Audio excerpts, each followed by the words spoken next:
Zay no makasika an'iny fa tsy nanadiny ireo mpiray-tandrazana noho ny fahasahiranana nateraky ny rivodoza sy ny kere ny fondation Orange.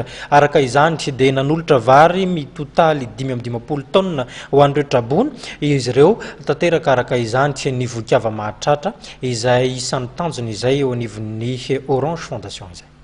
Olona misa 570 amin'izao fotoana izao avy amina tokantrano misa 50 amin'zato no mipetraka sy raisina eny amin'ny ANS Ampeflo. Izy ireo dia trabona vokatry ny fiakaran'ny rano tany amin'ny toerana misy azy ireo tsirairay avy. Maro tamin'izy ireo no efa namonjy ny tokantrano ary dia efa nisy indray nefa inoverina noho ny fiotsahan'ny trano nipetrahany rehefa ritra ny rano. Tamin'ny voalohany nisy tokantrano 520 nahitana olona 504 efa lasa daholo ireo olona ireo ankabetsahana fa amin'izao fotoana izao zany tokantrano 50 sisa tavela ahitana olona manodidina ny 100 eo. Ny ato amin'ilay ataontsika hoe larenana kely izao mbola tsy mody fa ny tany anaty talàna vao misintona ny rano dia efa lasa dia misy olana kely indray hoe nrodana ny trano vokatry ilay oram-bena dia misy miverina nakatitray amin'ny tokantrano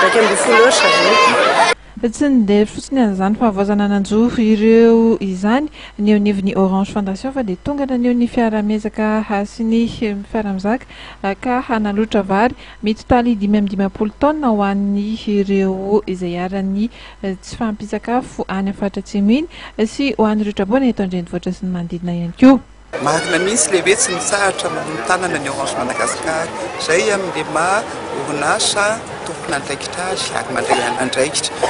Ny eto fantatsika eto amin'ny ANS fa nisy an'ireo trabony le voatery déplacena taty noho le tranony zany trano tondradrano ny tranony le voatery déplacé taty izy dia tsy mety anay raha hoe mijery ary zareo fotsiny fa ohatran'ny efa namesy anay tany amin'ny bibliothèque nationale ireo misy symbolika ny 11 tonnes tamin'ny sabotsy ohatran'ny namesy anay tao amin'ny stade couvert ny Ankorondrano dia namesy lakoa tao amin'ny Sakamasay.